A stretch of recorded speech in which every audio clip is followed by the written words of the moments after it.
So isa na naman malungkot na umaga mga ka-MV. Ayan, nakikita nyo tong manok. Ayan mga ka-MV, alam na natin kung ano yung pumatay sa ating mga alaga. Peste po o virus mga ka-MV na nararanasan natin taon-taon, lalo pag tuwing taglamig. Ayan, tinamaan po yung mga alaga ko.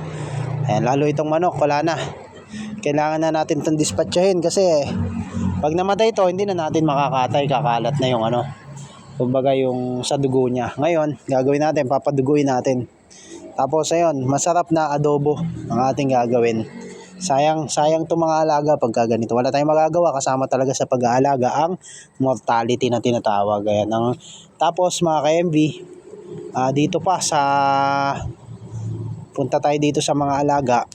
So ayun mga ka-MV, alam na natin na ang pumatay sa ating mga alagang inahin na naglilimlim peste po. Ayan po, usong-uso kasi ngayon tong peste kahit sa mga malapit sa amin mga ka-MV. Kala ko alagaan mo na mabuti, hindi mapepeste.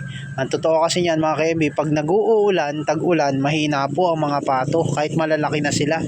Maaari silang tamaan ng peste. Yung mga aso nga na malalaki na, namamatay pa sa peste, paano pa itong mga alaga natin. So ayun, doble ingat na lang mga ka-MV pag may mga mahihina. Ayan, dispatchahin nyo agad pag alam nyo. Katulad na ito mga ka-MV, ito nadamay na rin. Itong isa yung nakaupo, ayan, oh. Pagmasdan nyo kung paano siya humihinga ng malalim. Ayan, pag nakita nyo na ganyan yung ano nyo, peste na po yan, virus na po yan mga ka-MV. Ayan, yan ang pumatay sa ating mga alaga.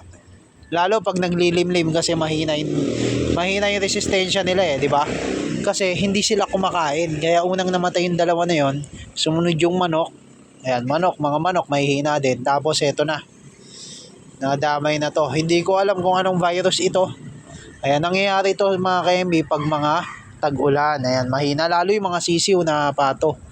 Ayan, aagapan nyo po. Ang pinakapanlaban natin dito, palakasin ng resistensya ng ating mga alaga. Bigyan ng vitamins, kailangan mo talaga yon. Eto mga to, malalaki na, hindi ko na bina-vitamins. Ayan na nangyari. Ayan, nalalagasan tayo, nalulugi tayo mga ka-MV. Ayan, pwede po bang katayin yan ka-MV? Pwede pong katayin yan. Ayan, linisin nyo lang po mabuti. Ayan, parang ano yan kumbaga sa mga manok, yung sipon.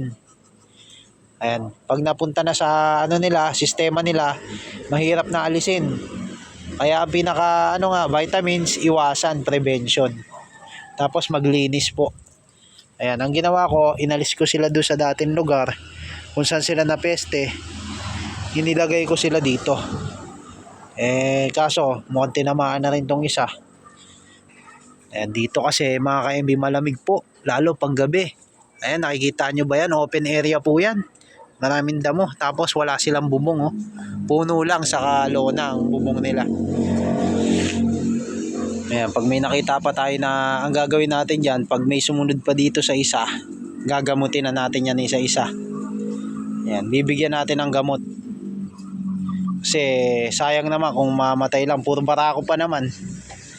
So ayan mga ka-MV, alam ko nararanasan nyo rin yan, yung peste, masakit yan kasi uubusin talaga niya ng mga alaga nyo. So pag isa, dalawa, tatlo na yung nalalagas, gamutin na natin. So babalitaan ko kayo sa mga susunod kung ano pa yung mga gagawin natin para matapos yung peste dito sa ating mga alaga.